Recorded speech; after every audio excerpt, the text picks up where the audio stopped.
Welcome back everyone. Today we're going under the knife. Surgeries save the lives of countless people all over the world every single day. They're a miracle of modern medicine, but understandably people are still quite scared of them. It does feel unnatural to be cut open, even if you're asleep while it's happening. 99.9% of surgeries happen without anything out of the ordinary occurring, but that's not where we're going today, is it? And I think you guys already know that. Get comfortable. My name is Danny Burke, and this is the top 10 scary surgery stories. Starting off at number 10 now, we have Free of Flesh. This one comes from Reddit user Super Tootsie. This one made me squeam. Not scream, maybe a little bit inside. They said, I saw hardened trauma nurses leaving an operating room looking grim and a bit green. I went in to see what the fuss was about. A homeless man was attacked by Rottweilers, incapacitated, and they proceeded to eat all the flesh from both legs and one arm as he lay there helpless.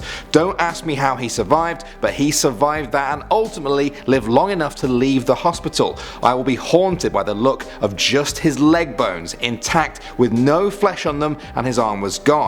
He still had the interosseous tendon holding the tibia to the fibula. Hard to eat, I guess, but otherwise just intact leg bones completely free of flesh. Feet gone, of course. I was shuddering. Next up at number 9 now, we have I Messed Up. This story from Reddit user UGM9MJH goes from bad to worse, to horrible, and then there's a strange twist at the end. They said, I was a junior doctor working in neurosurgery back in 2008 when one of the senior registrars, I suppose the equivalent is chief resident in the US, told me of his most unfortunate moment. In order to have a patient's head stabilized for surgery, he was using a frame that had a set of 3 spikes that held the head in place.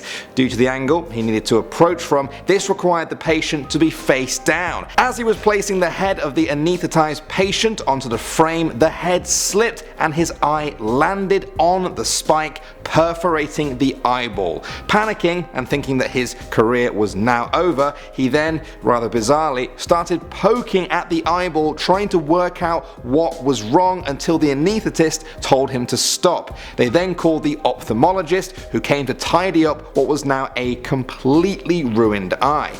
After the surgery, terrified, he went to explain to the patient what had happened. Understandably fearing the worst, anger, distress and tears, he received the response of, "That's okay, I was blind in that eye anyway."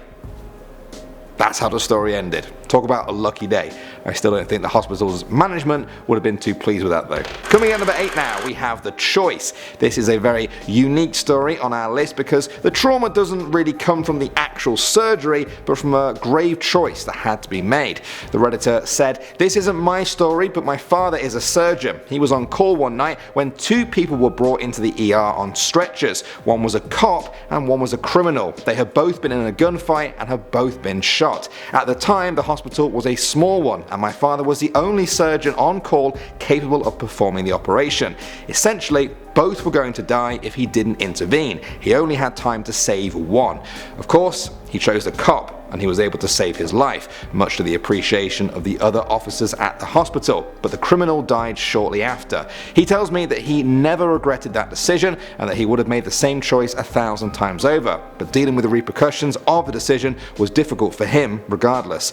Just a sobering moment when he was a new surgeon that stuck with him for a long time." That story really hit me because yeah, I think most people would agree with that choice, but like the storyteller said, being put in that situation can stay with you possibly forever. Moving on to number 7 now, we have The Shortcut.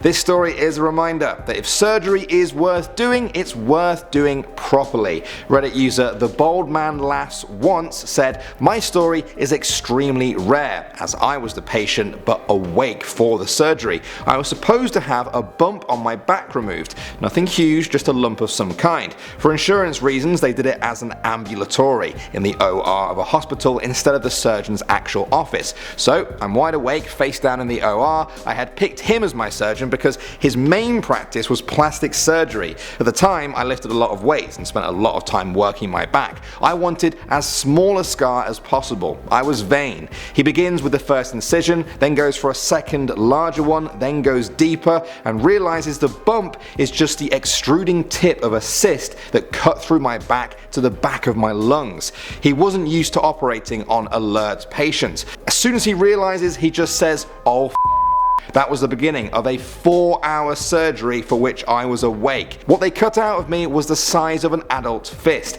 In closing the wound, they drew in so much flesh that my right arm became essentially inflexible. I couldn't lift weights for years.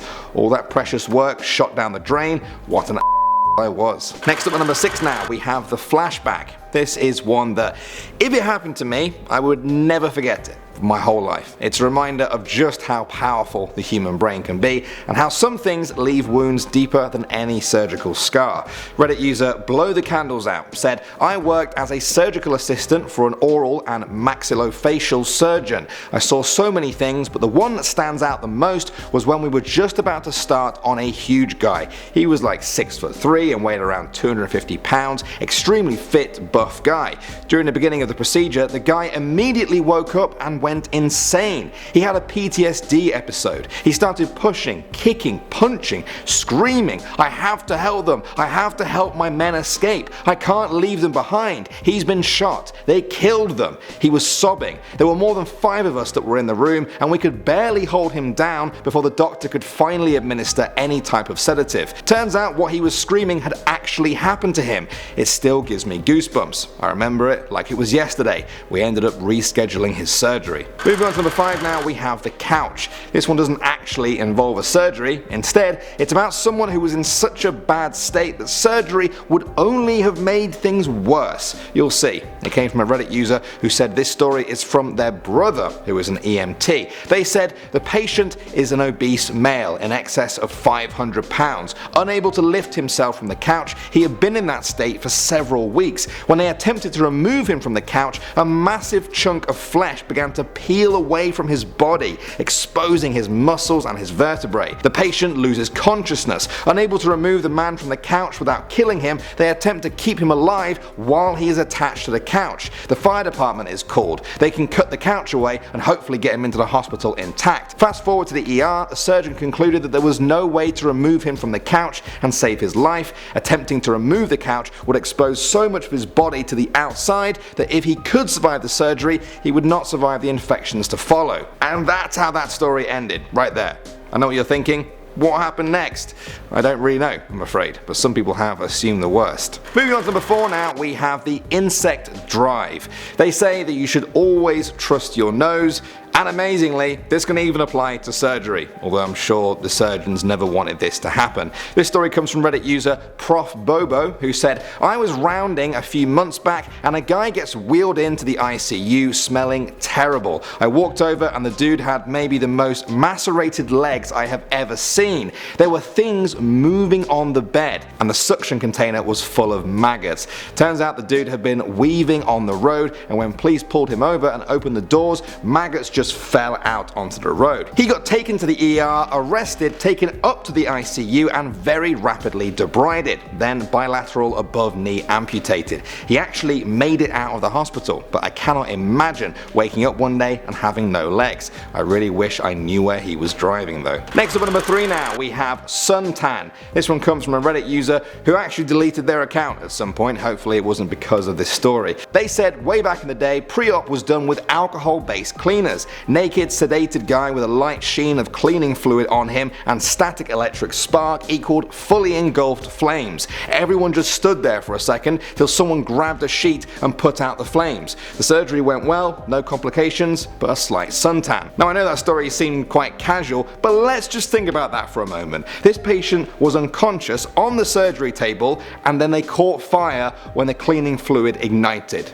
I wonder if they woke up. I wonder if they were okay afterwards. I wonder if they ever found out what happened to them. I have a whole bunch of questions with that one.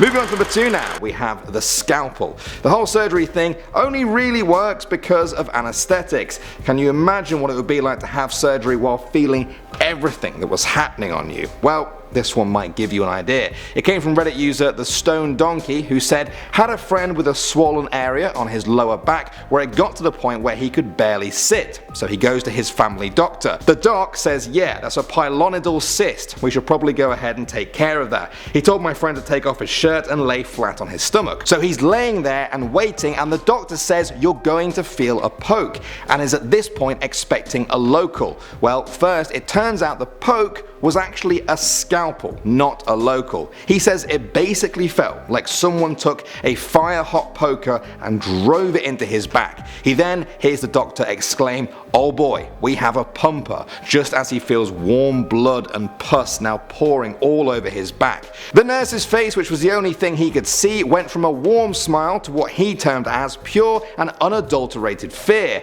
and the doctor is screaming for her to get a gauze and towels. The doctor climbed up and laid on his back to apply pressure for about 10 minutes until finally the bleeding stopped. And finally, number one now, we have terrible timing. Now for this one, I want you guys to think about that one time you needed to go to the toilet so badly you thought you were going to burst, but you just couldn't go to the bathroom for whatever reason. Is it worse than this story? I'm gonna guess not. This one came from Reddit user Suckits27, who said, this really happened to me when I was training to be a cardiologist. I was in my second or third heart procedure, catheterization, when my senior doctor got sick, ripped off his surgical gown and ran out of the room. The doctor just yelled, "Oh no," and left. I had just positioned these catheters with wires into the sleeping patient's heart. They were just hanging out there, pulsating to his heartbeat. Apparently, the doctor had gotten food poisoning and made a run for the bathroom, never to return. So I've never made it to this point in the procedure before, and I'm just wondering where to take it from here. I haven't even been taught how to take them out safely. I'm looking at the vitals and the monitors like, what do I do now? Of course, they paged my senior cardiology fellow in training, who is taking a nap and not returning any pages or calls. No other doctors around. Finally, thank God, my tech assistant, who has done these procedures since before I was born,